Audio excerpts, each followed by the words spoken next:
Hoy vamos a hablar de qué es el imperialismo. Este tema está relacionado con la segunda fase de la revolución industrial, ¿sí? El imperialismo, porque es una consecuencia. Ya vamos a ver por qué.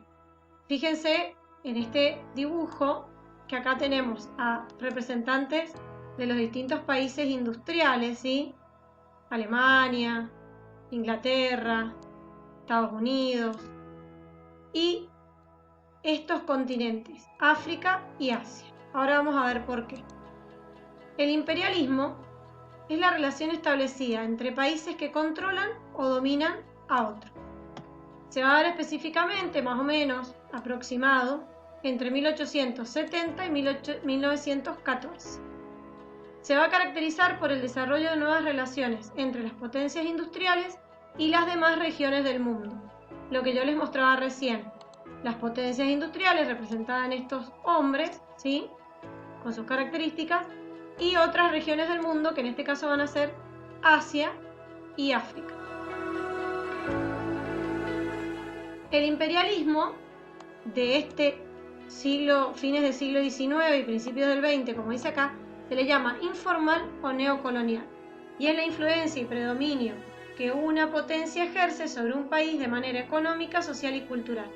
Lo tenemos que diferenciar del formal o colonial, que es el que vimos en los siglos XVI y XVII, cuando vimos la colonización de América, que era una dominación política directa de un país sobre otro, o sea, una relación entre la metrópoli y la colonia. Acá van a haber varias maneras de relación entre los países colonizadores y los colonizados. Fíjense, relaciones económicas, sociales y culturales, más específicas que una dominación directamente política. Va a ser más bien económica esta dominación. Acá tenemos el mapa que me muestra a mí y a ustedes las regiones dominadas. Esto marrón es la América que ya no fue colonizada, ya era independiente en esta época, ¿sí?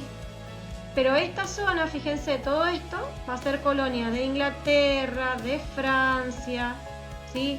De Alemania, también va a haber alguna influencia de Estados Unidos, de Japón, de todos los países industriales nuevos.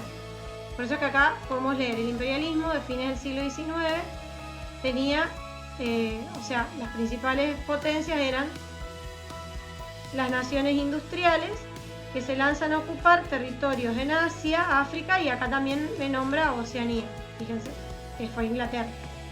¿Quiénes son estos países? Los países de Europa, Gran Bretaña, Francia, Alemania, también va a ser Estados Unidos, yo les dije también Japón, aunque acá no esté nombrado. Van a haber distintas formas de imperialismo, el protectorado, las colonias específicamente y las áreas de influencias, hay distintos tipos.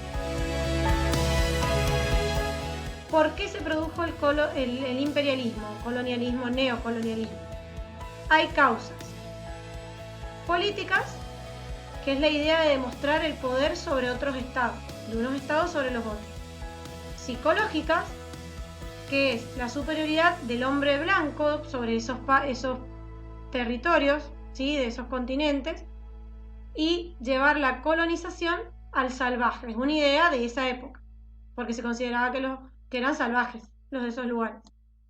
Y económicas, que son como las más importantes, que es lograr el control directo de las materias primas que las necesitaban para la industria, la apertura de nuevos mercados para llevar la producción, que como ahora competían mucho, había superproducción, y la necesidad de invertir capitales, que también sobraban y habían muchos, y conseguir mano de obra en esos continentes para la producción.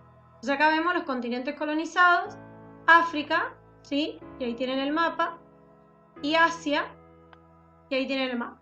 Fíjense, acá tenemos las británicas, son las violetas, ¿sí? Acá. Y voy a mostrar las más importantes británicas.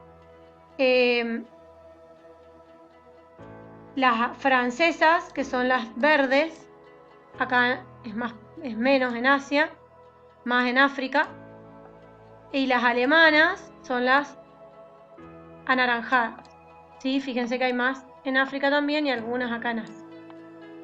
Seguimos. Como todo proceso histórico, también tiene consecuencias, ¿sí? Que son políticas, o sea, el imperialismo va a traer consecuencias. Las políticas son las rivalidades coloniales que más tarde van a provocar la Primera Guerra Mundial. Cuando veamos la Primera Guerra Mundial vamos a ver el imperialismo como una causa de la Primera Guerra, ¿sí? O sea, si lo vemos al revés, una consecuencia del imperialismo va a ser la Primera Guerra Mundial por esa rivalidad entre los países colonizadores imperialistas. Socioculturales, la inmigración, la segregación racial, sería el desprecio hacia las otras razas, la inmigración porque se van de un lugar a otro, la aculturación, llevar mi cultura a otro lugar o llevarme esa cultura a mi lugar. Por ejemplo, de África viajaron muchas personas de color negro a Francia, porque Francia tenía muchas colonias, como vimos recién, en África, entonces hay muchas poblaciones, o sea, hay un número importante de población negra en Francia hoy en día. Como también hay muchos franceses en África, como ingleses en Sudáfrica, etc. Y el descenso de la mortalidad porque hay mejores condiciones de vida al llevar los adelantos de la industrialización a esos continentes. Y otra vez las económicas y muy importantes, que son grandes plantaciones, todo esto en los continentes colonizados, el monocultivo, o sea, de pasar de cultivos de muchas cosas a un solo cultivo que era el que necesitaban para la industria.